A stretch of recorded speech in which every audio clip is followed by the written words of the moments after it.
ये कहानी है सोहनपुर गांव के एक लकड़हारे की, जिसका नाम है रामलाल। उसके घर में रामलाल और उसकी बूढ़ी माँ दो लोग रहते थे। रामलाल रोज सुबह उठता है और प्रधान के घर जाता है और उनके खेतों में काम करता है, और शाम को थका हारा अपने घर को आ जाता है और अपनी दिन की कमाई अपने माँ के हाथों में देता है। तब उसकी माँ कहती है, बेटा, इतनी महंगाई में इतने से पैसों में घर कैसे चलाऊं? तब रामलाल कहता है, माँ तुम फिक्र मत करो, सब हो जाएगा।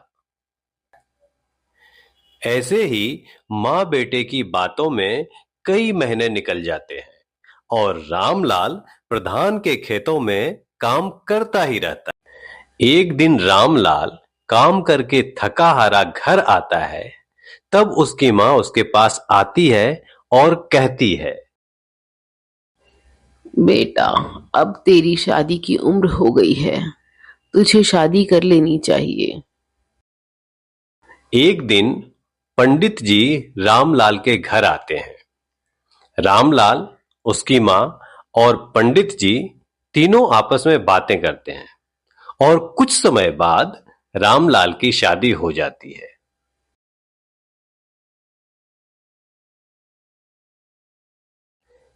शादी के बाद रामलाल प्रधान के घर जाता है और उनके खेतों में काम करता है, और शाम को थका हारा अपने घर आता है। तभी उसकी बीवी उसके पास आती है और कहती है, अजी, आज बाहर चाट पकौड़ी खाने चलें? इस तरह से रामलाल की बीवी रोज रोज कुछ न कुछ फरमाइशें करती है। इससे रामलाल परेशान होकर अपनी माँ के पास जाता है और कहता है, माँ, इसकी तो फरमाइशें नहीं खत्म होती माँ। तुम्हें तो पता है माँ कि कितने पैसे मिलते हैं, इतने पैसे में घर भी चलाना और इसकी फरमाइशें कैसे होगा माँ, कैसे होगा। तब उसकी माँ कहती है, फिक्र मत कर बेटा, सब हो जाएगा। क्या माँ, तुम भी ना। चल ठीक है बेटा, कोई बात नहीं, कोई और काम ढूंढ ले। ठीक है माँ, आज ही बाजार जाता हूं। ऐसा कहकर रामलाल काम की तलाश में बाजार निकल जाता है। बाजार में उसका एक बहुत पुराना दोस्त मिल जाता है जो लकड़ी बेच रहा होता है। फिर दोनों दोस्त एक दूसरे का हाल समाचार पूछते हैं। फिर रामलाल अपने बारे में बताता है, अरे यार, मैं तो बाजार काम की तलाश में आया हूं। हालांकि मैं प्रधान के खेतों में काम करता हूं, पर उससे गुजारा नहीं हो रहा है यार। तुम्हारे पास कुछ काम हो तो बताओ। देख रामलाल, मैं तुम्हें एक सलाह दे सकता हूं। जैसे मैं जंगल जाता हूं, लकड़ियां काट कर लाता हूं और बाजार में बेचता हूं। मेरा परिवार बहुत खुशहाल है। वैसे तू भी जंगल जा, लकड़ियां काट कर ला और बाजार में बेच। तुम्हारा परिवार भी अच्छा चलेगा। मेरी बात मान ले, अगर ये करना है तो। रामलाल को अपने दोस्त की सलाह बहुत अच्छी लगती है। वो खुश होकर अपने घर आता है और अपनी माँ से कहता है, माँ, आज बाजार में मेरा दोस्त मिला था माँ। वो जंगल जाता है और वहां से लकड़ियां काट कर बाजार में बेचता है माँ। उसकी अच्छी आमदनी है माँ। कल से मैं भी जंगल जाया करूंगा माँ। रामलाल अगली सुबह उठता है और देखता है कि ना उसके पास पैसे हैं, ना कुल्हाड़ी है। पर रामलाल हिम्मत नहीं हारता है। वो हाथ में रस्सी लिए जंगल की ओर चल पड़ता है।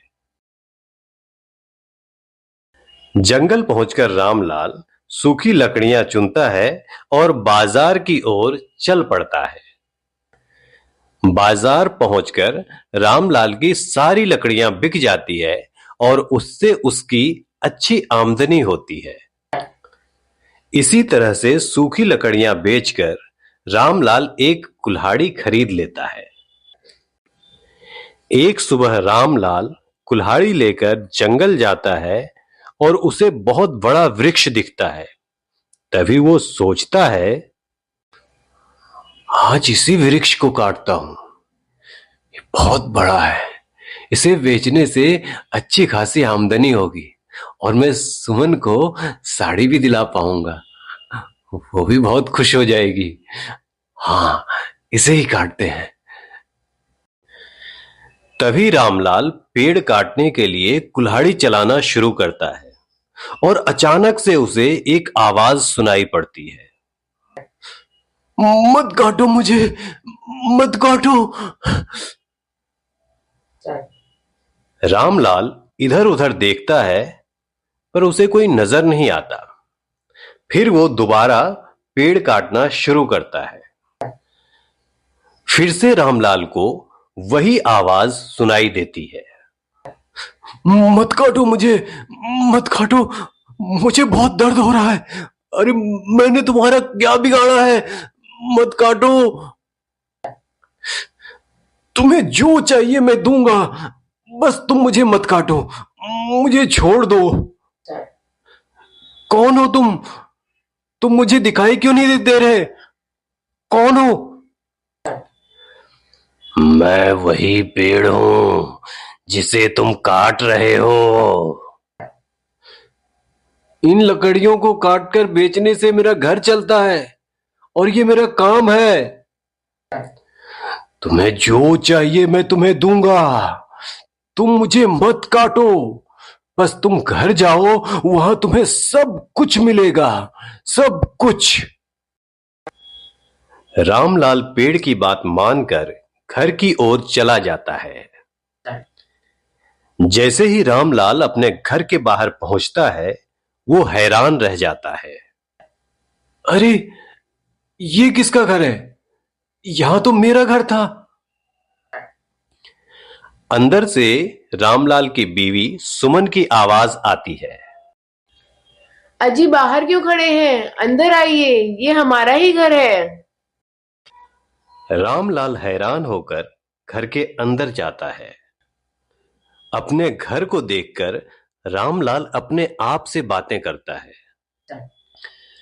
अरे ये तो उसी पेड़ का चमत्कार है, उसने बिल्कुल सच कहा था। सुमन रामलाल को अपने कमरे में लेकर जाती है और दिखाती है, अजी देखिए इतना सारा पैसा, अब तो मैं हर रोज बाजार जाके बहुत सारी खरीदारी करूंगी। सुनो, किसी को इसके बारे में बताना मत। हाँ ठीक है, नहीं बताऊंगी। अगले दिन रामलाल कुछ लोगों को पेड़ काटने के लिए जंगल की ओर जाते हुए देखता है। तभी रामलाल रोकता है और कहता है, अरे तुम लोग कहाँ जा रहे हो भाई सुबह सुबह? अरे रामलाल, जंगल जा रहे हैं लकड़ियां काटने। भाइयों मेरी मानो तो मेरा कहना तो ये है कि जंगल जाकर लकड़ियां मत काटो, ये तो ना हमारे लिए अच्छा है ना ही पर्यावरण के लिए अच्छा है। हाँ भाई, अब तो तुम पर्यावरण के लिए सोचोगे, हम लोगों के लिए थोड़ी सोचोगे। भाई एक बात बताओ, अगर हम लोग लकड़ियां नहीं काटेंगे तो हम लोगों का घर कैसे चलेगा? भाइयों चिंता मत करो, मैंने सबके लिए सोच रखा है। भाइयों अभी तुम लोग घर जाओ, कल सुबह 8 बजे गांव के बाहर जो कुआं है, हम सब वहां पर मिलते हैं। रामलाल के कहने पर सब लोग अपने अपने घर गए, पर मोहन प्रधान के घर गया और प्रधान को रामलाल ने जो कुछ भी कहा सारी बातें बताई।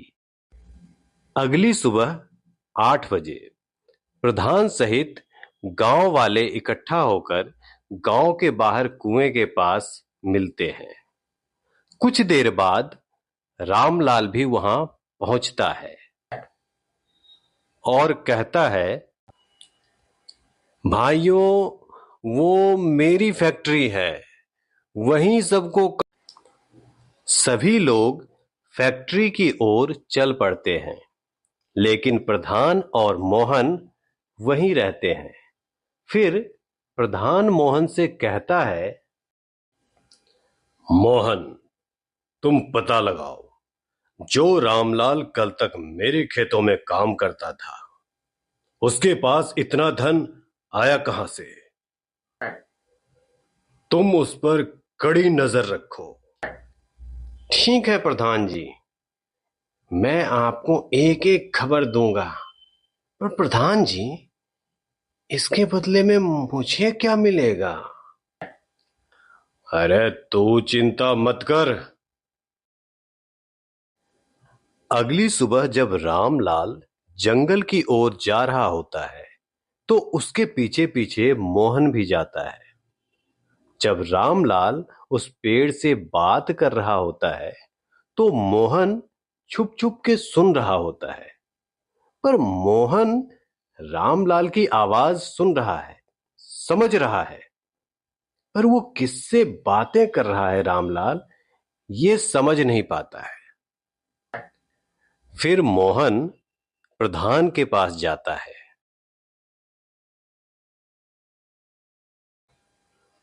और मोहन रामलाल की सारी बातें प्रधान को बताता है। ये सब सुनकर अगली सुबह प्रधान उसी वृक्ष को काटने जाता है। जब वो कुल्हाड़ी चलाता है तब उसे भी वही आवाज सुनाई देती है जो रामलाल को सुनाई दी थी। तब उस वृक्ष ने प्रधान की इच्छा पूरी करी और उसे भी घर जाने को कहा। प्रधान खुश होकर अपने घर को लौट जाता है। अगले दिन जब प्रधान सोकर उठता है तो उसका बड़ा सा घर एक छोटी सी झोपड़ी में बदल चुका होता है। तब प्रधान बहुत गुस्से में उसी पेड़ के पास पहुंचता है।